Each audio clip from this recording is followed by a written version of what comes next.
السلام عليكم ورحمة الله وبركاته. اللهم صل وسلم وبارك على سيدنا محمد وعلى آله وصحبه وسلم. النهارده هنعمل مع بعضينا فيديو مميز جدا. هنحزن مع بعضينا الكرنب الجميل والخضرة الخضرة بتاعتنا. رمضان داخل علينا وكلنا عارفين الزحمة والتعب قبل الفطار. النهارده هقولك ازاي تجهزي الكرنب والخضرة من دلوقتي عشان رمضان يعدي عليكي من غير بهدلة ولا تعب، وكفاية إننا نتفرغوا للصلاة والعبادة. كل سنة وانتم طيبين يا حبايب قلبي. بس يا ريت متابع الفيديو للآخر، ما تنسوش تعملوا إعجاب ومشاركة لكل أصحابكم وحبايبكم، واللي ما عملش اشتراك يعمل اشتراك. نسمي الله ونبدأ الفيديو بتاعنا النهاردة. أنا جايبة 3 كرنبات كده حلوين كبار، ما شاء الله شكلهم جميل وخضر لسه صابحين، بصوا زي الفل، لسه جايين من البيت على طول. هابدأ بقى انضفهم من الورق الاخضر شوية كده اللي بره ده، وابدأ افرغ الراس بتاعتهم، اسحبها كده منها بالراحة، واجوفها كده بحيث اعرف اسلقها كويس. لان انا مش بحب اقطع الورق كده كله واسلقه ورقة ورقة، لا انا بحب اسلق الكرنبة كده بحالها. هوريكوا دلوقتي. بصوا انا شلت الراس بتاعتها خالص اهي. بصوا شكل الكرنبة من جوه، بصوا عامل ازاي، ما شاء الله جميلة. هما ال3 كرنبات ما شاء الله احلى من بعض. معلقة طبعا بقى على مية تسخن، واول ما بدأت تدخل في الغليان مش هستنى انها تغلي قوي عشان الكرنب ما يتهريش مننا. بصوا يا دوبك بس داخلة على الغليان، حطيت لها معلقتين ملح ومعلقة سكر كبيرة، طبعا السكر عشان يخلي الورق بتاعنا مقرمش وجميل كده، ما يبقاش مجلد مننا، ومعلقة كمون. وابدأ بقى انزل بالكرنبة الجميلة بتاعتي. بص بقى احطها في المية كده وشوية، واحاول اقلبها اشوفها استوت، عشان انا هبص ثواني واشيل. انا عايزة بس مجرد الورقة تدبل دبلة بسيطة، تتبيلة بسيطة كده، بحيث اما تقعد في الفريزر واجي اطلعها تبقى جميلة الورقة، ما تبقاش مهرية ولا حاجة. يعني انا هعملها بص مش زي ما بسلقه للحشو العادي في ساعتها، لا ده في ثواني ماشي. بصوا في ثواني دخل في السوا، مجرد لونه ما يدبل بس كده، واحس انه دبلت معايا الورقة، اقوم شايلة على طول واخلص تطليع الكرنبة، وعلى المية الساقعة اغسلها عشان ما تتهريش مننا، السخونية على بعضها تهريها. ففي ثواني اقوم غسلها بعد ما اخلص سلقها.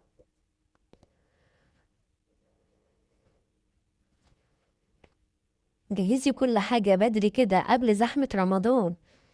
خلي الكميات صغيرة عشان الطعم يفضل فريش. انا عاملة 3 بس، قلت مثلا هيتعملوا معايا 4 5 اطباق يقضوني شهر رمضان. لو كل اسبوع اعمل لهم اكلة محشي مرة كده.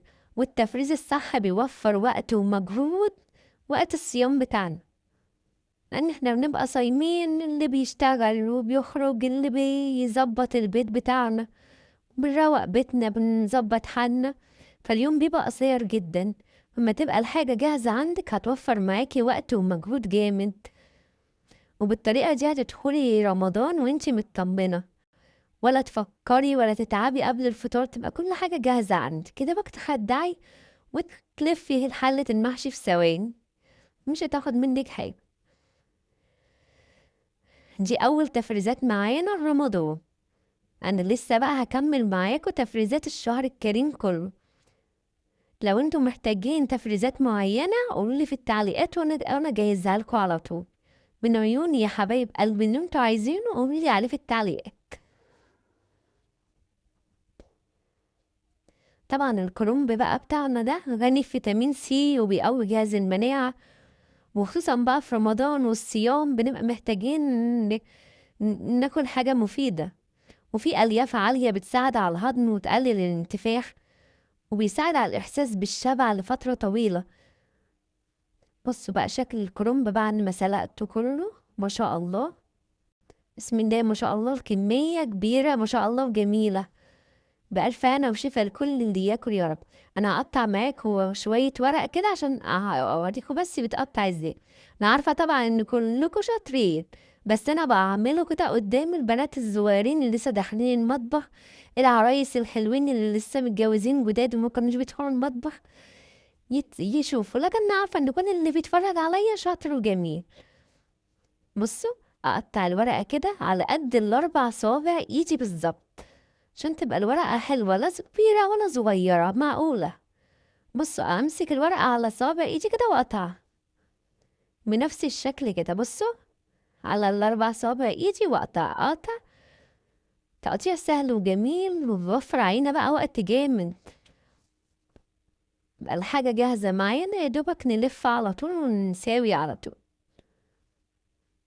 بُصّي، الورقة جميلة وأنا بقى مش متّكية عليه في السِوَى خالص، أنا مجرّد دبّلت الورقة بس تتبيلة بسيطة، يعني منزّلاه مش مسلوق بنسبة 100% خالص، لإني عينه في الفريزر فبيضطر تحسّي إن هو بيستوي بزيادة، فعشان ما يبقاش مهري معانا تيجي تطلّعيه بقى كده كإنه لسه معمول صابح، يا دوبك تنزّليه تحت المَيّة الدافية شوية هيبقى زي الفل، أو تطلّعيه من بالليل تحطّيه في التلاجة من جوّه مش في الفريزر، هيفُك على الصبح ويبقى جميل معاكِ. بُصّوا التقطيعة بتاعتنا جميلة إزاي، الورقة الوسط باقطّعها 3، الورقة الكبيرة باقطّعها 4، وبعد كده أبدأ أقطّع بقى كل قطعة أقطّعها على قد 4 صوابع إيدي كده، ال4 صوابع إيدي أقطّع عليه، بُصّوا الشكل بتاعها، والله العظيم جميل، بألف هنا وشفا يا رب، وينعاد علينا وعليكم بالخير يا رب يا حبايبي.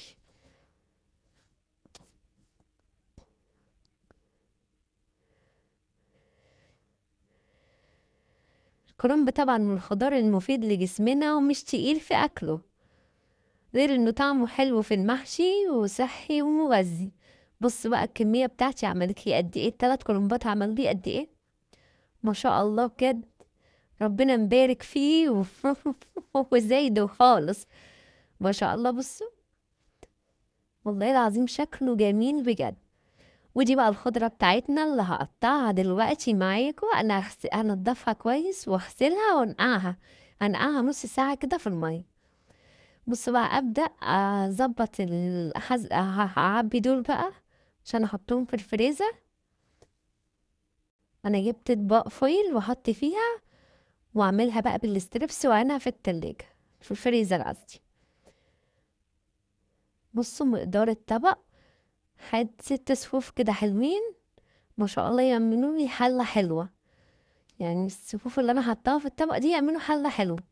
عندِك بقى ضيوف طلّعي طبقين، زي ما أنتِ عاوزة على قد أكلِك أنتِ. موجود ساعتها مثلًا البدنجان والكوسة، طلّعي مثلًا طبق صغير مع كيلو بدنجان، كيلو كوسة، شوية فلفل، تعملي تشكيلة محاشي تبقى جميلة بجد في رمضان. طبعًا كلنا الشعب المصري كله بيقضّيها أول يوم رمضان لازم محشي، كل الشعب المصري كده. بُصّوا ما شاء الله كمية ربنا مبارك فيها إزاي، أنا ما كنتش متخيلة إن هو هيرمي كده جامد كده ويقطّع كتير كده، ما شاء الله أنا عملت كام طبق، 5 أطباق ما شاء الله، وطبق صُباعي من 3 كرنبات، ما شاء الله بجد.